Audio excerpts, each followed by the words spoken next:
u dalšího videa. Dneska si společně uděláme švestkový koláč s drbenkou. Budeme na to potřebovat polohybou mouku, hladkou mouku, moučkový cukr, mléko, vanilkový cukr, kypřící prášek,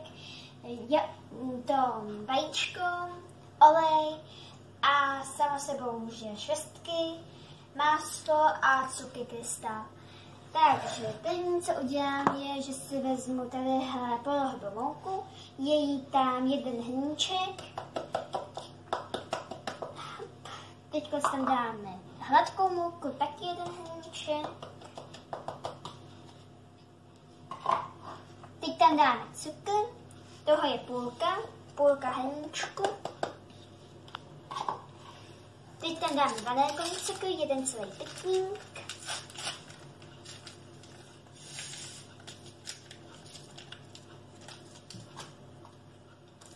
Teď tam dáme kypřící prášek.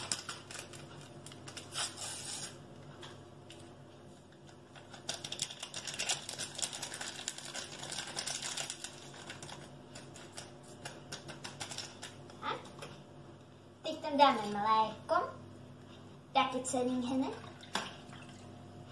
Vylijeme to tam úplně všechno, tam nic není. A teď to přemícháme.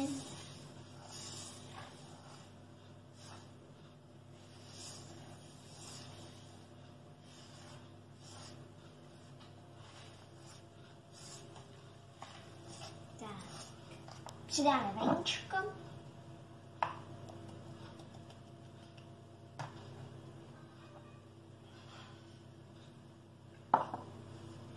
Teď z půlku hrnku olejem.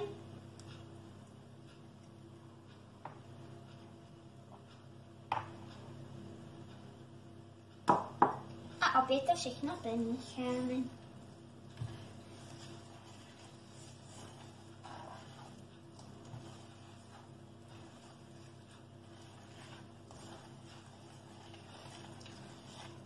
Když máme těsto zamíchané, tak to nalejeme do toho plechu a dáme na to švestky.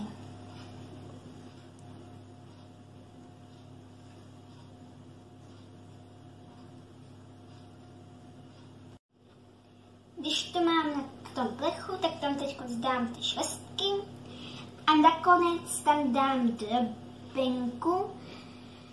A potom už to stačí jenom upíct a můžu to ochutnat.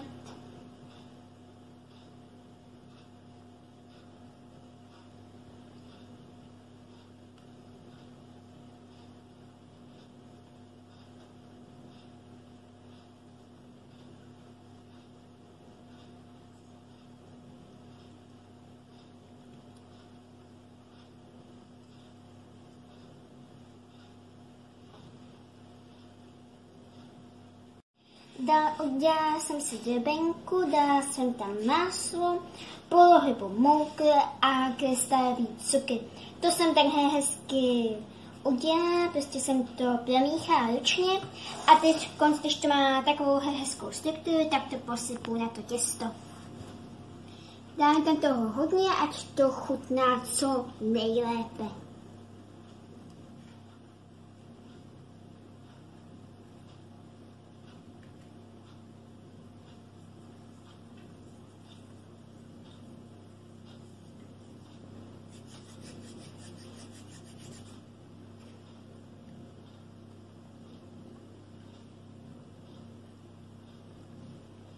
Čím víc jí tam dáme, tím to bude lepší.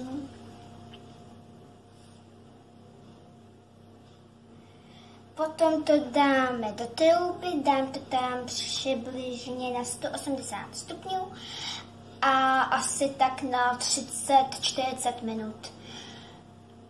Jsem zvědavá, jaké to bude. Nezapomeňte sledovat kanál Recept v mouce a dejte like tomuto videu. Mějte se moc hezky, ahoj!